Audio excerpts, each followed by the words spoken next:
Good evening, everyone. I'm Glenda Crocodines, and I'm the Southwest Community Organizer here for Virginia Organizing. So I'm in Whitfield, Virginia. I'd like to welcome everyone as well. The first issue we're going to talk about, our priority, is housing. And we have Christie Marra, and Christie is the Director of Housing Advocacy at the Virginia Poverty Law Center. We also have with Christie, Laura Dobbs, and Laura is the housing attorney at the Virginia Poverty Law Center. Please welcome them and let's hear what they have to say.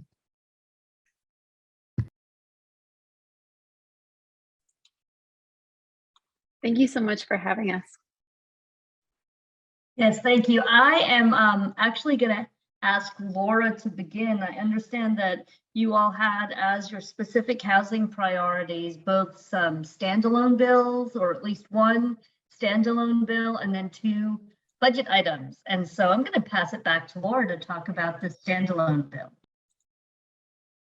Sure. So one of the issues that we've seen tenants struggle with has to do with the process of applying for someplace to live.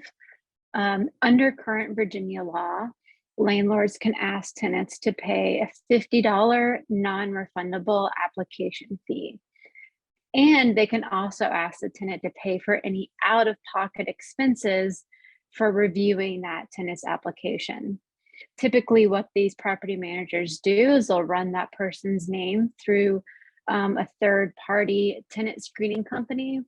And unfortunately, that can come up with errors both in their criminal record, their eviction record, issues with credit reports, and those things historically have a disparate discriminatory impact on people of color. So people are having to either pick and choose which places they're applying to, or they're paying a lot of money out of pocket only to then get denied housing. So this year, Delegate Price has put together a bill. This is House Bill 804. This is aimed at addressing this application process. And the bill does a few different things. One, it allows a tenant to use what we're calling a portable tenant screening report. This is something the tenant could put together themselves or with the assistance of a housing counselor that pulls what we think are the critical pieces for determining if a tenant is going to be a good resident.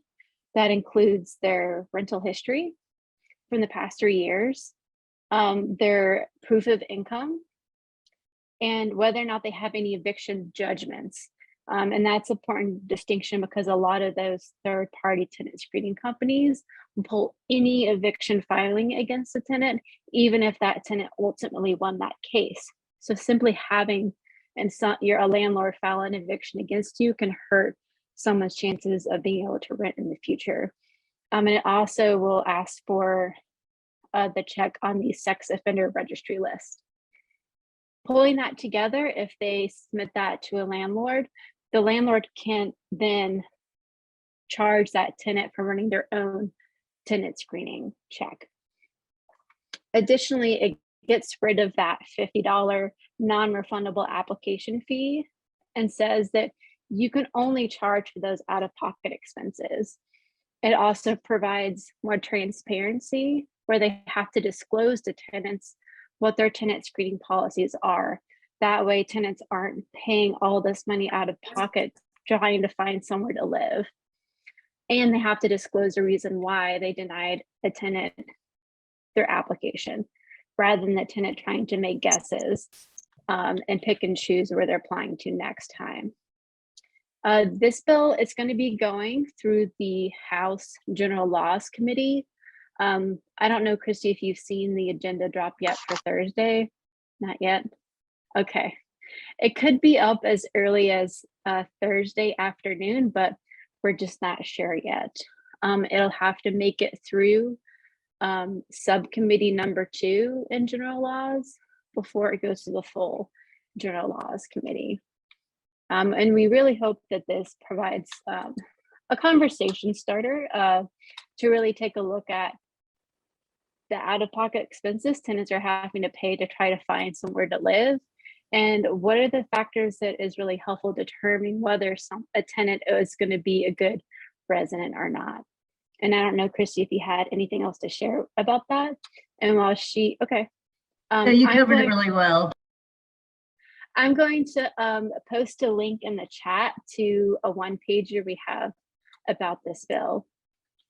And if you are someone who has had a hard time applying for housing, been denied a lot, have had inaccuracies in your credit report, or if you know someone in this situation, we would greatly appreciate signing up to speak in support of this bill.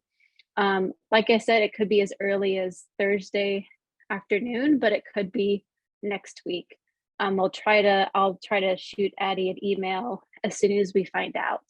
And I'll also post a link into the chat of how to sign up for public testimony. There's a website that you go to, you'll click on the General Laws Committee tab and scroll through to find the bill, click on it, and from there, type in your information. And before that committee meeting starts, they will send a Zoom link to you, and you'll just use that to access the committee meeting. And when it's your turn to speak, the clerk for the committee will call on you, and you'll have just, maybe a minute to talk about why you're supporting the bill. And I'm happy to answer any questions about this piece of legislation.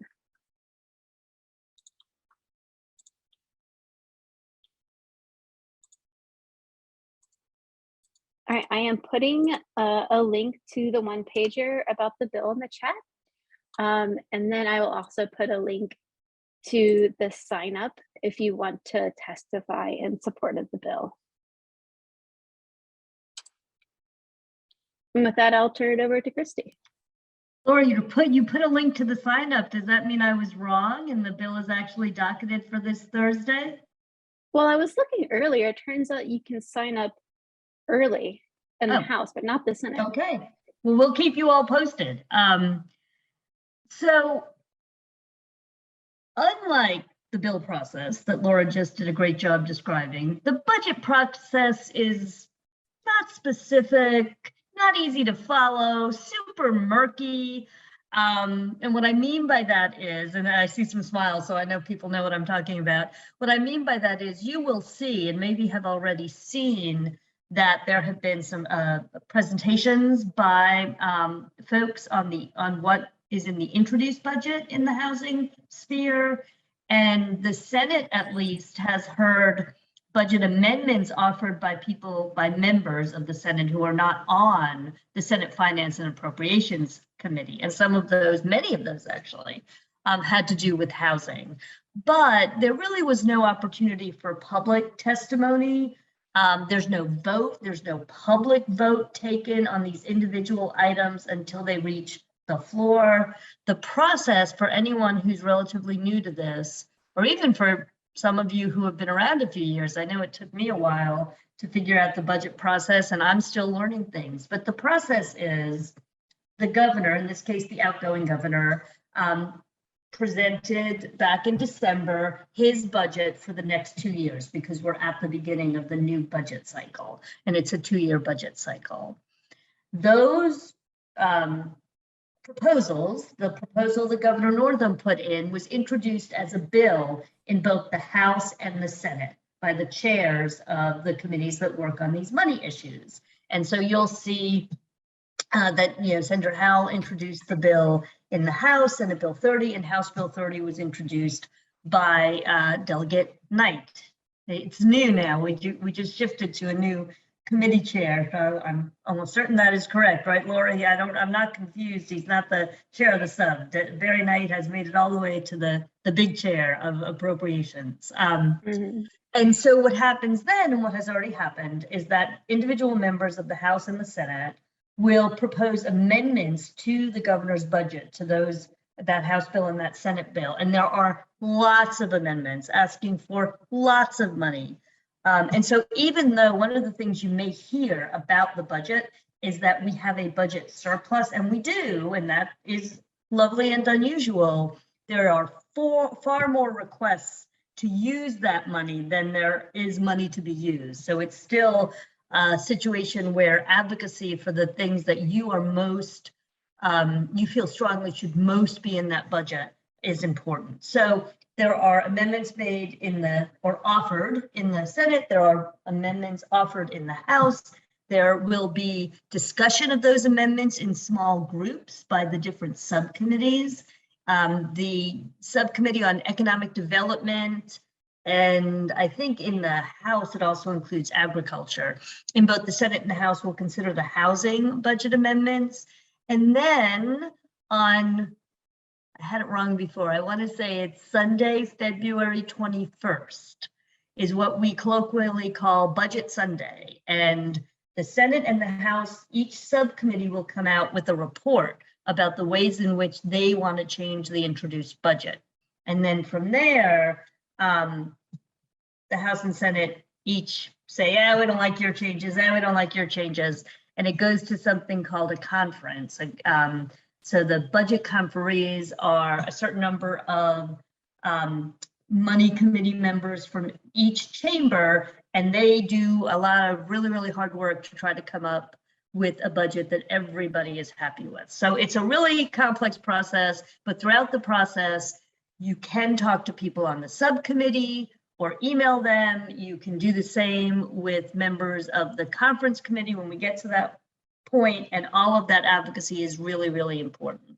So there are, I understand, 2 big budget items that you all are supporting in the housing arena, one being the Virginia Housing Trust Fund, and the other one being what we have named the Virginia Housing Stability Fund.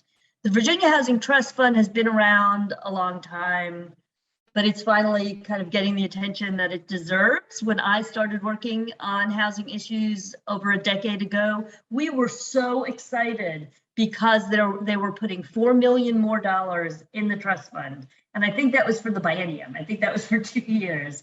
And I'm happy to report that which clearly was not enough. The Virginia Housing Trust Fund money is used to help affordable housing developers and to help homeless services providers actually build new units of affordable housing for folks across the Commonwealth.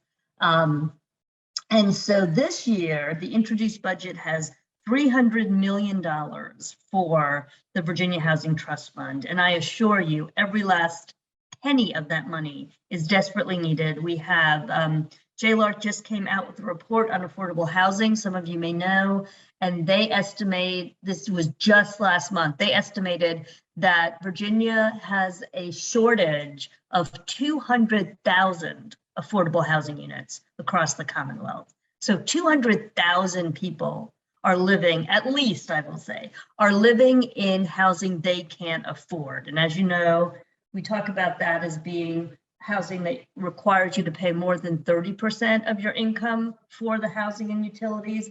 And I'll tell you a little secret that my friends at Habitat told me, or taught me, I should say, this year, and that is that even 30% of income going toward housing is unaffordable for a lot of people. At the lower income levels, in order for housing to be affordable and sustainably affordable, they really believe in their experience, and boy, I trust them because they do great work, that you really should not be paying more than 25% of your income toward housing costs.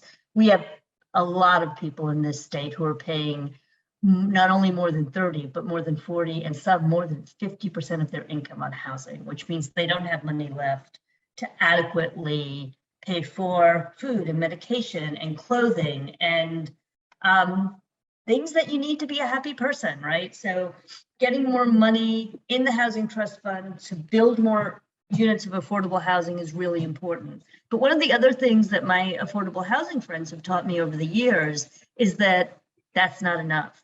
That most of the time, developers are not able to build affordable housing that is truly affordable for people at the lower income levels, making under 40% of area median income, for example, and that they really need to have an additional subsidy that they can use to bring their own costs down to that 25% mark. And so the Virginia Housing Stability Fund is one of the first full-scale efforts to start or to get a Virginia state housing voucher program funded. You all are familiar with the federal housing choice voucher, or some people call it Section 8 voucher program, which will provide a long-term or deep subsidy to allow people to have affordable rent.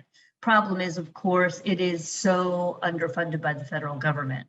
And so I believe only 1 out of 4 Virginians who are eligible for the federal housing choice voucher actually get one. People can stay on waiting lists for these vouchers for years and years. And so there's a clear need for additional vouchers to go with the additional units of affordable housing.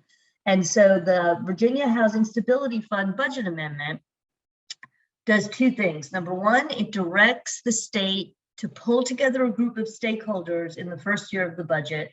And those stakeholders are directed to figure out what recommendations should be made to determine the programming for this fund. And then in the second year, when it's anticipated that a bill would be introduced to establish the fund with more specificity, the budget amendment calls for $73 million to seed the fund. We estimate that this would house approximately 4,500 families. And so it's not insignificant. And this is long-term housing. This is housing. These are subsidies that people would get for, a year or more. And so both of the things that you have high on your list are really critical to help us move Virginia to a place where we don't have 200,000 families living without sustainable, affordable housing. So, and I will be here at question time. I think I heard the questions are coming later, but if questions come now, that's great too. And just so you know, those 2 budget amendments, there's the $300 million for the Housing Trust Fund is in the introduced budget. Don't need an amendment. We just want the General Assembly to keep all that money in the budget. And then the Virginia Housing Stability Fund is a budget amendment on both sides. It was introduced by Delegate Coyner in the House and by Senator McClellan. And so we want those budget amendments to pass and be made part of the budget.